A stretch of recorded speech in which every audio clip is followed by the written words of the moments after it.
ప్రొవిజర్ AR training centre. So ఎవరైతే మన ఛానల్ని ఫస్ట్ టైం చూస్తున్నారో ప్లీజ్ షేర్ అండ్ సబ్స్క్రైబ్ అండి. సో మీరు షేర్ అండ్ సబ్స్క్రైబ్ చేసుకోవడం వల్ల సో కమింగ్ డేస్లో మీకు మోర్ వీడియోస్ అనేవి మీ ఇన్బాక్స్లో వస్తాయండి. ఓకే. సో మా అప్కమింగ్ బ్యాచెస్ వచ్చేసి 19th స్టార్ట్ అవుతుందండి. So 19th February 2025. సో మాకు 2 బ్యాచెస్ ఉన్నాయండి. ఒకటి మార్నింగ్ బ్యాచ్ వచ్చేసి 11 AM to 12 PM and 8 PM to 9 PM అండి. ఓకే. సో ఎవరైనా ఇంట్రెస్ట్ ఉంటే మీకు డెమో క్లాస్ అనేది మీరు జాయిన్ అవ్వచ్చండి. మీకు వీడియో కింద మీకు డిస్క్రిప్షన్లో లింక్ ఉంటుంది. సో ఆ లింక్ మీద క్లిక్ చేసి మీరు జాయిన్ అవ్వండి. సో ఎవరైనా మీకు ఏమైనా ప్రాబ్లం ఫేస్ చేస్తే నాకు కనెక్ట్ అవ్వండి. నేను మీకు నాకు వాట్సాప్లో పింక్ చేయండి. నేను మీకు అసిస్ట్ చేస్తాను. ఓకే. సో మేమేమేమి సర్వీస్ ప్రొవైడ్ చేస్తామంటే medical billing, charge entry, payment posting, medical records, patient eligibility, denial management and మీ ప్రాక్టీస్ చేసుకోవడానికి మేము బేసిక్ సాఫ్ట్వేర్ కూడా మేము మీకు ప్రొవైడ్ చేస్తామండి. ఓకే. ఇట్స్ స్టాటిక్ సాఫ్ట్వేర్ అండి. సో ఏంటంటే మీకు ఏదో మనం ట్రైనింగ్ తీసుకున్నట్టు కాదండి. సో దాన్ని మనం ప్రాక్టికల్గా మనము ఒక 2 to 3 years మీరు ఎక్స్పీరియన్స్ పెట్టుకున్నారంటే దాన్ని మీరు సర్వైవ్ చేయాలండి. సో ఏదో మన థియరిటికల్ నేర్చుకుంటే కాదండి. సో ఆ థింక్లో నేను ఏంటంటే మీకు ఒక అప్లికేషన్ అనేది మేము ప్రొవైడ్ చేస్తామండి. సో దాంట్లో మీకు నావిగేషన్ పార్ట్ మీరు చెక్ చేసుకోవచ్చు. So and interview and questions, AR calling. So రీసెంట్గా ఏంటంటే మా దగ్గరికి నంద్యాల నుంచి ఒక 6 members వచ్చారండి. సో వాళ్ళు ఎక్కడో ఉప్పల్లో ఉండి నా దగ్గరికి అప్ అండ్ డౌన్ చేసుకుంటూ వచ్చారు. సో అలా కాకుండా ఏంటంటే ఆఫ్లైన్ అనేది స్టార్ట్ చేశానండి. ఓకే. సో ఆఫ్లైన్ అనేది ఎలా అంటే ఎవరైనా లాంగ్లో ఉన్నవాళ్ళు, ఓకే, బయట నుంచి వచ్చిన వాళ్ళు హాస్టల్లో ఉండకుండా సో నా దగ్గర అకామిడేషన్ కూడా మీకు ప్రొవైడ్ చేస్తానండి. ఒక డైరెక్ట్ రూమ్లోకి వచ్చేసేయండి. ఓకే. మీరు అక్కడనే అకామిడేషన్ చేసి క్లాసెస్ కంప్లీట్ చేయొచ్చు అండి. Okay. Yeah. Next so work support అనేది కూడా ప్రొవైడ్ చేస్తామండి. ఓకే. అండ్ ఎక్స్పీరియన్స్ సర్టిఫికేట్ ఎవరికైతే మీరు గ్యాప్ ఫిల్లింగ్ ఉంటుంది కదా. సో ఆ గ్యాప్ ఫిల్లింగ్ చేస్తాము. ఓకే. అండ్ జాబ్ అసిస్టెంట్ అంటే జాబ్ అసిస్టెంట్ మీన్స్ ఏంటంటే మాది కన్సల్టెన్సీ కాదండి. ఓకే. ఫస్ట్ థింగ్ మాది కన్సల్టెన్సీ కాదు. మేము ఏంటంటే రియల్ టైం ట్రైనింగ్ ఇస్తాం. జస్ట్ నౌకర్లు అప్లోడ్ చేసుకుంటే మీకు కాల్స్ ఇమీడియట్ వస్తాయి. నేను చెప్పిన క్వశ్చన్ అండ్ ఆన్సర్ జస్ట్ చదువుకుంటే చాలండి. నేను చెప్పిన విధంగా మీరు ప్రాక్టీస్ చేస్తే చాలు. Okay. Yeah. Coming to the topic అండి. సో ఈరోజు టాపిక్ ఏంటంటే మనకు it's one kind of scenario అండి. Okay. Claim apply towards deductible అనమాట. ఓకే. సో ఇప్పుడు ఇక్కడ ఏమవుతుందంటే ప్రొవైడర్కి అమౌంట్ అనేది రాలేదండి. పేయర్ దగ్గర నుంచి అమౌంట్ రాలేదు. సో చెక్ చేశాడు, జీరో అని ఉందన్నమాట. సో వాళ్ళు ఏంటంటే కాల్ చేశారు ఇన్సూరెన్స్ కంపెనీకి. సో పేమెంట్ అనేది రాలేదు, జీరో ఉన్నది, ఎందుకు? ఓకే.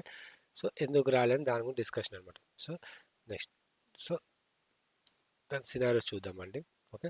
ఇది సో బిఫోర్ దట్ మనకి ఏంటంటే ఈ క్లైమ్ అప్లై టువర్డ్స్ డిడక్టబుల్ అనే సినారియో వచ్చినప్పుడు ఏంటంటే మనకు ఫస్ట్ థింగ్ డిడక్టబుల్ అంటే తెలియాలండి. What is deductible?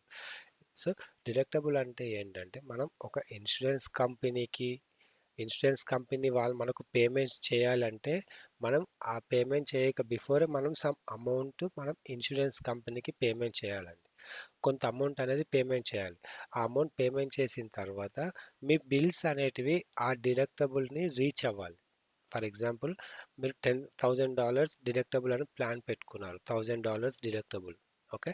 ఆ $1,000 డిడక్టబుల్ పెట్టుకుంటే మీరు 1000లో బిలో అయిన బిల్స్ అన్ని మీరే పేమెంట్ చేయాలండి. గుర్తుపెట్టుకోండి. 1000 లోపు ఎంత బిల్ అయినా కానీ ఆ 1000 బిల్ అయినా కూడా మీరే పేమెంట్ చేయాలి.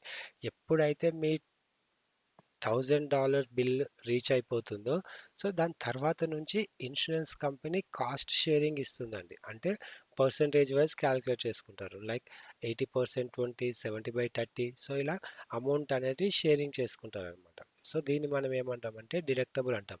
సో ఇక్కడ చూడండి, it's a fixed amount that the policy holder needs to pay before an insurance company start making payment for the treatment. So example అండి, if a policy holder has a deductible plan of $2,000 ఉందండి. Okay. అతని treatment ఎంతంటే $1,500 అయిందండి. So when claim bill to the insurance కంపెనీకి bill చేశారు. It will apply towards the deductible and policy holder will paying this. Yes if అంటే అతని plan 2000, 1,500 అయ్యింది. So ఎప్పుడైతే ఈ $2,100 రీచ్ అవుతుందో అప్పుడు ఇన్సూరెన్స్ కంపెనీ రెస్పాన్సిబిలిటీ తీసుకుంటుందండి. ఓకే. సో ఇలాంటి సినారియోస్ వచ్చినప్పుడు ఏంటంటే మనం ఎలా డిస్కస్ చేయాలి? సో ఇట్స్ ఈజియెస్ట్ సినారియో అండి. సో ఏఆర్ కాలింగ్లో easiest, but interview point of వ్యూలో ఇది ఇంపార్టెంట్ అండి. సో ఎందుకంటే ఇది అమౌంట్ వచ్చేది కాబట్టి వాళ్ళు ఫోకస్ చేసేది ఇలాంటి సినారియోస్ ఏనండి. లైక్ క్లైమ్ పేడ్ అయినా, క్లైమ్ ఇన్ ప్రాసెస్ అయినా, క్లైమ్ డిడక్టబుల్ అయినా, సో వాళ్ళు ఏంటంటే వీటిపైన వాళ్ళు ప్రాసెస్ చేస్తారనమాట. Okay, next climb up. So on call scenario చూద్దామండి ఒకసారి. ఆన్ కాల్ సినారియో ఎలా ఉంటుందో ఒక్కసారి చూద్దాం. సో మీరు ఇన్సూరెన్స్ కంపెనీకి కాల్ చేశారు. ఓకే, సో ఇన్సూరెన్స్ కంపెనీ ఏం రెస్పాండ్ అవుతుందండి? Yeah, thanks for calling VCBS, how may help you today అని చెప్పేసి, ఎవరు? Insurance company. Yeah, to check the claim status అని చెప్పేసి మీరు అడిగిన తర్వాత, సో వాళ్ళు ఏం చెప్తారంటే, yeah this claim apply towards deductible. So deductible అని చెప్పింది. సో అప్పుడు యాజ్ ఏఆర్ కాలర్ ఎవరైతే ఉన్నారో వాళ్ళు ఈ టైప్ ఆఫ్ క్వశ్చన్స్ చేయాలండి. May have the process date, ఎప్పుడు ప్రాసెస్ అయింది claim, okay, and what is the allowed amount, okay, allowed amount ఎంత, బిల్ టోటల్ అమౌంట్ ఎంత, అలౌడ్ అమౌంట్ ఎంత. మీరు ఇక్కడ ఏ డాలర్ వాల్యూస్ అయినా అడగొచ్చు అండి, నో ఇష్యూస్.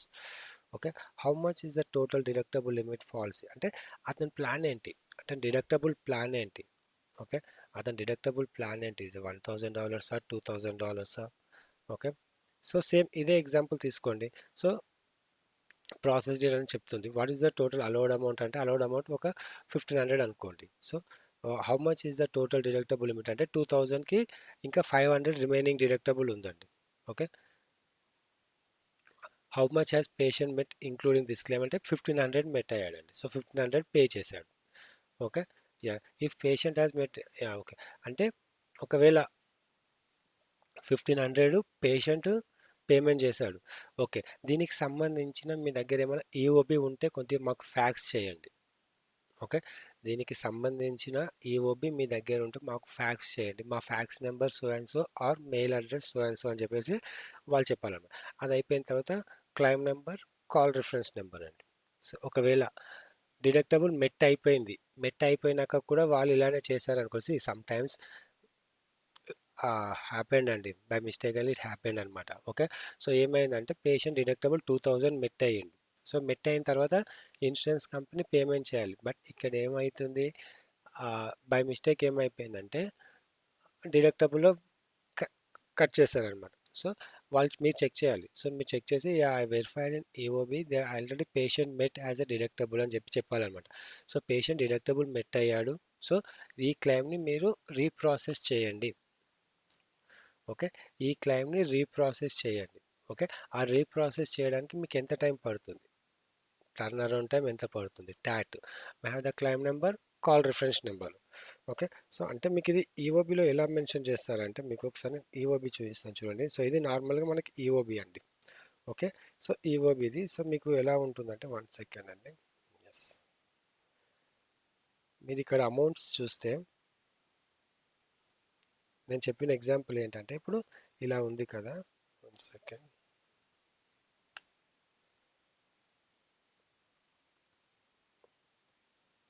అంటే ఈ అమౌంట్ అనేది ఇది డిడక్టబుల్ అలౌడ్ అమౌంట్ ఇంత అండి. సో ఇక్కడ ఏ అమౌంట్ లేదండి. ఓకే, ఇక్కడ ఏ అమౌంట్ లేదు. ఇక్కడ మొత్తం పేషెంట్ పేమెంట్ చేశారనమాట. ఇది డిడక్టబుల్ అమౌంట్, ఇది డిడక్టబుల్ అమౌంట్ అనుకోండి. ఓకే, ఇది డిడక్టబుల్ అమౌంట్, డిడక్టబుల్ అమౌంట్ మొత్తం పేషెంట్ పేమెంట్ చేశారు 45.79. ఓకే, ఇది ఇక్కడ మీకు పిఏ అమౌంట్ ఉంటుంది, పెయిడ్ అమౌంట్ అనమాట. సో ఇది 00 ఉంటుందండి. అంటే ఇన్సూరెన్స్ కంపెనీ ఏం పేమెంట్ చేయలేదు, ఈ అమౌంట్ మొత్తం ఇక్కడనే కలెక్ట్ చేసుకున్నారు అనమాట. సో ఇదండి. సో మనం మీకు ఇందులో ఏమైనా డౌట్స్ ఉంటే కింద నాకు ఫోన్ నెంబర్ ఉందండి, ఆర్ నాకు మెసేజ్ చేయండి. నేను మీకు ఇంకా క్లియర్గా ఎక్స్ప్లెయిన్ చేస్తామండి. ఓకే, థ్యాంక్ యూ అండి, థ్యాంక్ యూ సో మచ్.